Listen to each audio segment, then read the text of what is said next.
Audit report పెట్టండి, ముందు audit report పెట్టండి. ఏమండి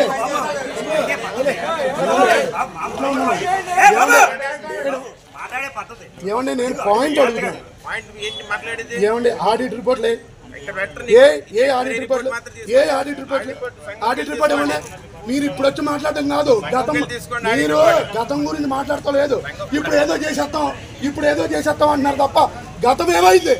గతంలో ఆఫీసర్లు ఏంటి ఆడిట్ రిపోర్ట్ ఏది? అది పెట్టట్లేదు. ఆడిట్ రిపోర్ట్ ఏది చేశారు కదా? ఆడిట్ ఇవ్వండి. ఎప్పుడు ఎత్తారు? అప్పుడు వరకు రైతన్న పడతారు. మీరు వెళ్ళకూడదు. ఎవరో మనకు దమ్ము ధైర్యం ఉంటే రైతు అన్నవాడు ఒక రూపాయి కట్టకూడదు. అదే మన సేవ. ఏడే రైతు అన్నవాడు ఒక్కడు కూడా రూపాయి కట్టదు. ఏడే అదే ఆఫ్ చేశారు. రైతు అన్నవాడు ఒక్క రూపాయి